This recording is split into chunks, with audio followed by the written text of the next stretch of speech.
வணக்கம் அன்பார்ந்த ஆசிரியர் தோழர்களே தோழிகளே. தேனி மாவட்டத்திலிருந்து உங்களுடைய சக ஆசிரியை. கடந்த 12 வருட காலமாக இந்த போராட்ட களத்தில் பல்வேறு விழுதுகளாய் இருந்த நம் அன்பு சொந்தங்கள் அனைவருக்கும் முதற்கண் வணக்கம். சத்தியவாணியின் இது ஒரு குரல் அல்ல, இது உங்களுக்கான ஓர் உரிமை குரல் என்று எடுத்துக்கொள்ளுங்கள். ஏனென்றால் இத்தனை வருட காலமும் வழியை அனுபவித்து விட்டீர்கள்.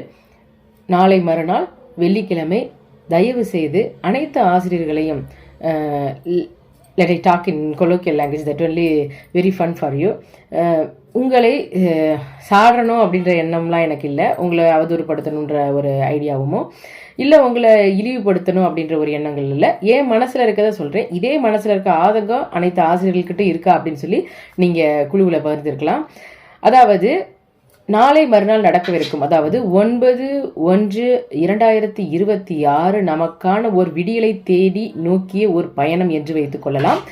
ஆம் ஆசிரியர்களே, அதாவது இத்தனை வருட காலம் நாம் பட்ட இன்னல்கள், வழிகள், வேதனைகள், சொல்லனா துயரங்கள், எத்தனையோ ஆசிரியர்களுக்கு மனநல பாதிப்பு, பொருளாதார ரீதியாக சில பாதிப்புகள், பணிச்சுமை ஒரு பக்கம், குடும்ப சூழல் ஒரு பக்கம், இப்படின்னு பல்வேறு கட்டங்களில் இருந்தாலும் இப்பொழுது ஒரு புண்ணியவான் ஒரு நல்ல ஒரு பாதையை காட்டியிருக்கிறார். அதாவது அனைத்து ஆசிரியர்களிடமும் உள்ள உங்ககிட்ட இருக்கிற அந்த ஈகோ, திரும்ப திரும்ப சொல்லிக்கிட்டு இருக்கேன், உங்ககிட்ட இருக்க அந்த ஈகோ அதை கொஞ்சம் விடுத்துட்டு உங்களோட இருக்கிற அந்த ஒரு போட்டி மனப்பான்மை, ஒரு நீயா நானா அப்படின்ற ஒரு எண்ணங்களை விடுத்துட்டு தயவு செய்து களத்துக்கு வாருங்க. இது நமக்காக அமைக்கப்பட்ட களம். அனைத்து ஆசிரியர் பெருமக்களையும் மன்றாடி கேட்டுக்கொள்கிறேன். இது எல்லாருக்கும் சில டவுட்ஸ் இருக்கும். என்னத்தை போராடி என்னத்தை கேட்டால் நம்ம பார்க்காத போராட்டமா, எத்தனை வருஷ காலம் மெரினா பீச்சில் எடுக்காத போராட்டமா, ஆர்ஆர் ஸ்டேடியமாக இருக்கட்டும், வள்ளுவர் கோட்டமாக இருக்கட்டும், திருச்சியாக இருக்கட்டும், திருவாரூர் இருக்கட்டும், மண்டல வாரியான போராட்டம் இருக்கட்டும், எத்தனையோ ஆசிரியர் சங்கங்கள், எத்தனையோ அலைக்கழிப்புகள், எத்தனையோ தலைவர்கள். காரணம் என்ன அப்படின்னா, உங்களுக்குள்ள நமக்குள்ள எந்த ஒரு ஒற்றுமை கிடையாது. இதுல சங்கங்களை வைத்து பாடுபட்டவர்கள் இப்பெல்லாம் கொஞ்சம் அப்படியே டிலே ஆயிட்டாங்க. ஏன்னா அவங்களுக்கு ஒரு குடும்ப சூழ்நிலை ஒரு பக்கம் இருந்தாலும் நம்ம ஒரு போராட்ட களத்தை அமைக்கிறோம், நமக்கான உரிமை மீட்டெடுக்கிறதுக்காக எல்லா ஆசிரியர்களையும் கூப்பிடுறோம். ஆனா யாரும் வர்றது கிடையாது. எத்தனையோ ஆயிரம் ஆசிரியர்கள், அதாவது எஸ்ஜிடி, பிடி அசிஸ்டன்ட், பிஜிடிஆர்பி அப்படின்னு பல்வேறு குழுக்களா செதறி உங்களுக்கான ஒரு ஒற்றுமை அப்படின்ற ஒரு பட்சம் கண்டிப்பா எந்த ஆசிரியரிடத்தும் கிடையாது. அதே மாதிரி ஆசிரியர் வர்க்கத்துக்கு என்று ஒரு தனி பண்பு உண்டு. அது என்னன்னா, எப்பவுமே காம்ப்ரமைஸே ஆக மாட்டோம். என்ன சொன்னாலும் அவங்க சொல்லிட்டாங்களே, நமக்கு அது ஒரு எதிர்வாதமா பண்ணும். இவ பெரிய இவளா, இவ சொல்லி நம்ம கேட்கணுமா, ஆமா பெரிய வந்துருச்சு, குழுவில் வந்துருச்சு, ஆவுனா ஒரு மெசேஜ் தூக்கிட்டு வந்துடுறது, ஆவுனா ஒரு வீடியோ போட்டுடுறது. எப்பா நீங்க வேற சும்மா இருங்கப்பா, அவங்க சப்ஸ்கிரைபர்ஸ்க்காகவும் வியூவர்ஸ்க்காகவும் போடுறாங்கப்பா, கண்டென்ட்டுக்காக போடுறாங்க, வியூஸ்க்காக போடுறாங்க, வேற வேலை இல்லை. ஆமாம் எதுக்குதே இந்த குழுவில் ஜாயின் பண்ணமோ இருக்குது, டொயின் மெசேஜ் வந்துக்கிட்டு இருக்கு, எத்தனை நோட்டிஃபிகேஷனு, பேசாமல் இதுலேருந்து எக்ஸிட் ஆயிடலாம் அப்படின்னு நிறைய பேர் போயிருந்திருப்பீங்க. சங்கங்களை வச்சிருந்த அந்த தலைவர்களும் நிறைய பணங்கள்லாம் வாங்கியிருப்பாங்க, செஞ்சிருப்பாங்க. தயவு செய்து அந்த இடத்துல நீங்க கொஞ்சம் யோசிச்சு பார்க்கணும். உங்ககிட்ட இருந்து வசூல் பண்ற காசை எதுக்காக செலவு பண்றாங்க? அவங்க குடும்பத்துல அவங்க பொண்டாட்டி பிள்ளைகளுக்கு என்னமோ நகநட்டு செஞ்சு போடுறாங்களா, இல்ல ஒரு ஏக்கர் கணக்குல இடத்த வாங்கி போட்டாங்களா, இல்ல நீங்க நினைக்கிற மாதிரி உங்ககிட்ட இருந்து வசூல் பண்ற காசுக்கு எந்த ஒரு கோர்ட் ஆக்ஷன்ஸும், அதாவது கேசஸும் ஃபைல் பண்ணாம இருக்காங்களா, எந்த ஒரு ஹியரிங்ஸும் போடாம இருக்கலாம். எல்லா வகையான முயற்சிகளும் மேற்கொண்டுதான் வருகிறார்கள். இப்பொழுதுமே என்னுடைய முயற்சியானது ஒரு வழியில் தொடர்ந்து கொண்டுதான் இருக்கின்றது. அது ஏன் அந்த பாதையை நோக்கி சென்றேன் என்றால் நல்லா கவனிச்சுக்கங்க தோழர்களே, எல்லாரும் ஒருமித்த கருத்தாதான் இருக்கும். ஆனா விடியலை தேடிய பயணம் எனக்கு விடியல் கிடைக்காது அப்படின்ற பட்சத்துல நான் எப்படி அந்த விடியலை நோக்கி போவேன் அப்படின்ற ஒரு தயக்கம் என்கிட்ட இருந்துச்சு. ரெண்டாவது, இந்த கழக ஆட்சினால, 2 கழக ஆட்சியிலுமே சொல்றேன், ஏடிஎம்கேல கொண்டு வந்ததான் 149, அது தேவையில்லாததுதான். மற்ற மாநில எந்த மாநிலத்தையும் நடைமுறை இல்லாத நமக்கு ஒன்று கொண்டு பல்வேறு சிக்கல்கள், வெயிட்டேஜ் மார்க் கொண்டு வந்தாங்க. அதுக்கப்புறம் சீனியாரிட்டியை பேஸ் பண்ணி எதுவுமே போடலை, கண்துடைக்கு விதமாக பல்வேறு சிக்கல்கள் கொண்டு வந்தாங்க. இப்போவுமே நடந்த மறுநியமன போட்டித் தேர்வை நம்ம எத்தனையோ பேர் போராட்டங்கள் எடுத்திருந்தாலும் அரசு ஒரு அறிக்கைன்னு விடுறப்ப சில தேர்வுகள் வைக்கிறப்ப நம்ம போகாமையா இருக்கும். கண்டிப்பாக ஃபர்ஸ்ட் ஆல் அப்ளை பண்ணி நம்ம போகத்தான் செய்கிறோம். பிகாஸ் நம்மளுடைய அந்தந்த ஆசிரியர்களோட இடத்துல அது சரிதான். யாரையும் நான் குறை சொல்லணுன்ற அவசியம்லாம் கிடையாது. உங்களை பிளேம் பண்ணி எனக்கு ஒன்றும் கிடைக்க போகிறதும் கிடையாது. சரி மேம், இப்போ எதுக்கு இவ்வளோ மூச்சு வாங்க கத்திக்கிட்டு இருக்கீங்க, என்னதான் சொல்ல வர்றீங்க, டக்குன்னு சொல்லுங்க, எங்களுக்கு போர் அடிக்குது, எவ்வளோ நேரம் தான் நாங்கள் வீடியோஸ் பார்த்துக்கிட்டே இருக்க முடியும் அப்படின்ற ஆசிரியர்களுக்கு ஒரு சிறிய வேண்டுகோள். தற்சமயம் பார்த்துக்கோங்க, இடைநிலை ஆசிரியர்கள் வந்து சமவேளை சமஊதியம் அப்படின்னு சொல்லி இன்னும் போராடிக்கிட்டு தான் இருக்காங்க. அவங்களுடைய ஒற்றுமையை பாருங்க, அவங்களோட வாட்ஸ்அப் குழுக்களை பாருங்க எப்படி வருதுன்னு. இப்போ நமக்கான ஒரு அமைக்கப்பட்ட ஒரு இடமானது வந்து ஃபர்ஸ்ட் டே, அதாவது வெள்ளிக்கிழமை வந்து பத்திரிகையாளர் ஒரு மன்றத்தை வந்து ஏற்படுத்தி கொடுத்துருக்காங்க. அவர்களுக்கு மிக்க மிக்க நன்றி. நாங்கள் எதுக்கு வரணும் அப்படின்ற ஒரு கேள்விக்குறி உங்களுக்கு பசிச்சா நீங்கள் சாப்பிடணும், அவ்வளோதான். உங்களுக்காக மற்றவங்க பசிச்சு சாப்பிட முடியாது. அதே மாதிரி அவங்க சாப்பிட்டாலும் உங்கள் வயிறு நிறையாது.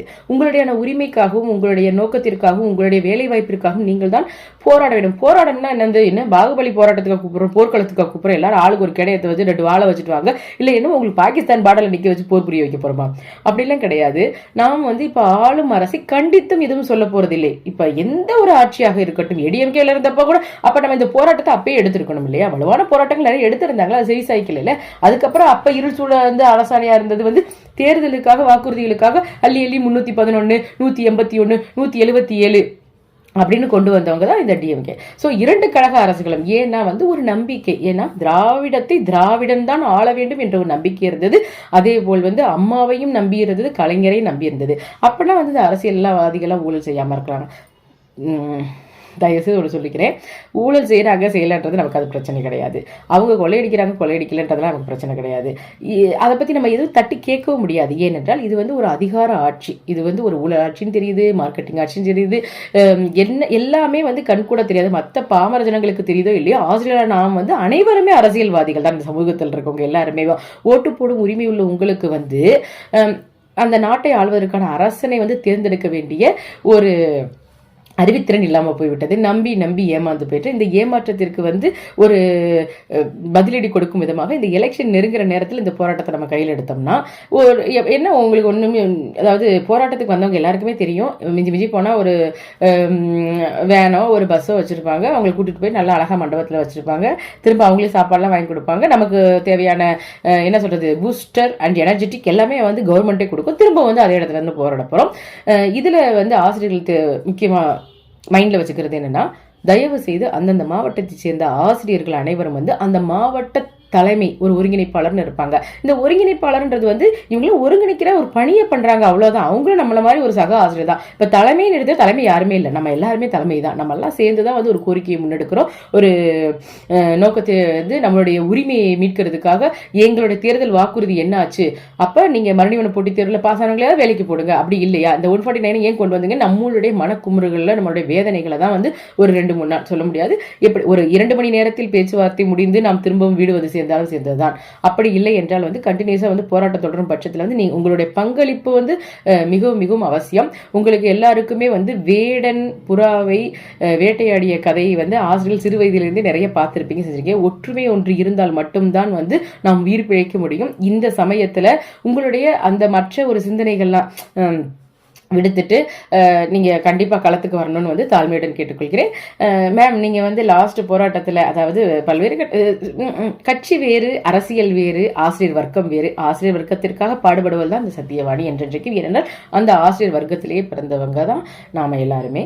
ஸோ வெள்ளிக்கிழமை மார்னிங் நீங்கள் உங்கள் எல்லாரையும் வந்து அந்த பத்திரிகையாளர் மன்ற கண்டிப்பாக வந்து எதிர்பார்ப்போம். அனைத்து ஆசிரியர்களும் தயவுசெய்து கைவிற்றாதீங்க. ஆசிரியர் பெருமக்களை உங்களை நம்பிதான் இந்த களம் அமைக்கப்படுகிறது. உங்களுடைய வலுவான சக்தி என்னவென்றால் உங்களுடைய ஒற்றுமை தான், விடாமுயற்சி தான். கடைசி வரைக்கும் வந்து இதுல தலைவர்கள்லாம் கிடையாது, எல்லோரும் ஒன்றிணைந்து எல்லோரும் ஒருமித்த கருத்துடன் எல்லோரும் ஒரு ஸ்ட்ராங்கான முடியல. we must be stable there. whatever will be பேச்சுவார்த்தை கலப்பாங்க.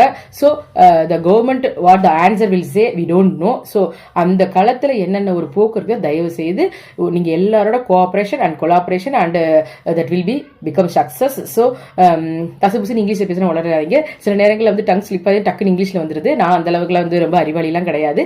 அதே மாதிரி அரசியலில் வந்து ரொம்ப புலியெல்லாம் கிடையாது. என்னுடைய பாதையில் வந்து சில நகர்வுகளை வந்து நகர்த்திக்கிட்டு வரேன், அவ்வளவுதான். வந்து அரசியலுக்கு போய் நான் வந்து அது பயங்கர கொடிகட்டி பறக்கின்ற எண்ணம்லாம் கிடையாது. அரிசிகளை சோறு வச்சா போதும். எனக்கு என் குடும்பம் அது I wish to become a good homemaker. Still now I am a good wife and good mother for our children. So after onwards expect that only. That's so happy for me. அதனால next வந்து எல்லாமே வந்து உங்களுடைய கையில். தோல்வி என்று ஒன்று நாம் சிந்தித்து விட்டால் நமக்கு வெற்றி என்ற கனியை வந்து பறிக்க முடியாமல் போய்விடும். என்ன வீரவசனம் பேசுகிறாங்கன்னு நினைச்சாங்க. தயவுசெய்து கண்டிப்பாக வாருங்கள். சென்னையில் களத்தில் சந்திப்போம். நன்றி, வணக்கம்.